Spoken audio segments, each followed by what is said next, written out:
ఈ క్రోధినామ సంవత్సరంలో మీనరాశికి ఏ విధమైన గ్రహ ఫలితాలు కలుగుతున్నాయో ఈ వీడియోలో తెలుసుకుందాం.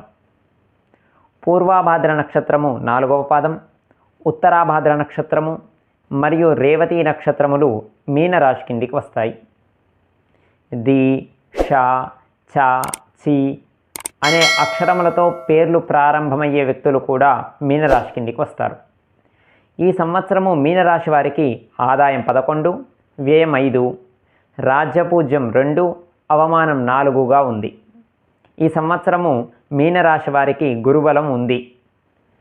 ఈ సంవత్సరము శని బలం లేదు. మీనరాశి వారికి ఏలినాటి శని ప్రభావం ఇంకా నడుస్తుంది. ఈ ప్రభావం ప్రస్తుతం ఎక్కువగా ఉంది. ఏ పని కూడా అనుకున్నంత తొందరగా నెరవేరదు. ఏవో ఒక అడ్డంకి ఏర్పడుతూనే ఉంటుంది. మీ యొక్క డబ్బు ఇతరుల చేతులలో ఇరుక్కుపోయే ప్రమాదం ఉంది. చేసే వృత్తి, వ్యాపారం, ఉద్యోగాలలో నష్టాలు ఏర్పడే అవకాశం ఉంది. ఆరోగ్యపరంగా కూడా జాగ్రత్తలు అవసరం. కోర్టు వ్యవహారాలు ఏమైనా ఉంటే ఈ సంవత్సరము తీర్పులు మీకు వ్యతిరేకంగా వచ్చే అవకాశం ఉంది. మధ్యవర్తిత్వం పనికిరాదు. వాహన ప్రమాద ఇబ్బందులున్నాయి. జాగ్రత్త అవసరం. సంవత్సర ప్రారంభంలో అంటే మే, జూన్, జూలై, ఆగస్టు నెలల్లో మీలో నిరాశ, నిస్పృహ పెరిగే అవకాశం ఉంది. నీరసం, నిస్సత్వ పెరిగి శారీరక అనారోగ్యం కూడా కలుగుతుంది. చేతిలో ఉన్న డబ్బు ఖర్చు అవుతూ ఉంటుంది. మీకు రావలసిన డబ్బు మాత్రం చేతికి రాదు.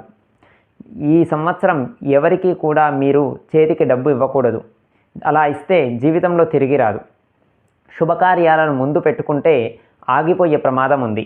సంవత్సరం మధ్యలో అంటే సెప్టెంబర్, అక్టోబర్, నవంబర్, డిసెంబర్ నెలల్లో కొంతవరకు పరిస్థితులు చక్కబడతాయి. పరిస్థితులు మీకు అనుకూలంగా ఉంటాయి. అందువల్ల మీకు మనోధైర్యం పెరుగుతుంది. గతంలో చేసిన డబ్బు ఖర్చు ఇప్పుడు ఫలితాన్ని ఇస్తుంది. అనారోగ్య సమస్యలు తగ్గుతాయి. సంవత్సరం చివరిలో అంటే జనవరి, ఫిబ్రవరి, మార్చ్, ఏప్రిల్ నెలల్లో పరిస్థితులు మళ్ళీ ఇబ్బందికరంగా మారతాయి. అనవసరమైన మధ్యవర్తిత్వము ఇబ్బంది పెడుతుంది. అవమానాలు ఎదుర్కొంటాయి. శత్రువులు పెరుగుతారు. మీ సొంత వారే మిమ్మల్ని మోసం చేసే అవకాశం ఉంది. జాగ్రత్త అవసరం. మీనరాశిలో రేవతి నక్షత్రం వారికి అస్సలు బాగలేదు ఈ సంవత్సరం. మీనరాశిలోని విద్యార్థులు ఈ సంవత్సరము అతి కష్టం మీద గట్టెక్కుతారు. ర్యాంకులు పొందే అవకాశము కొంచెం తగ్గుతుంది. వ్యవసాయదారులకు అనుకున్నంత ఫలితము ఈసారి రాదు. పంటలు కూడా బాగా పండవు. చీడపీడలతో సమస్యలు ఎదుర్కొంటారు. క్రిమికీటకాల బాధ కూడా వ్యవసాయదారులకు పెరుగుతుంది. ఈ సంవత్సరం మీనరాశిలోని వ్యాపారులకు నష్టాలతో ముగుస్తుంది. స్థాన మార్పిడి జరిగే అవకాశం ఉంది. డబ్బు విషయంలో చాలా జాగ్రత్తగా ఉండాలి.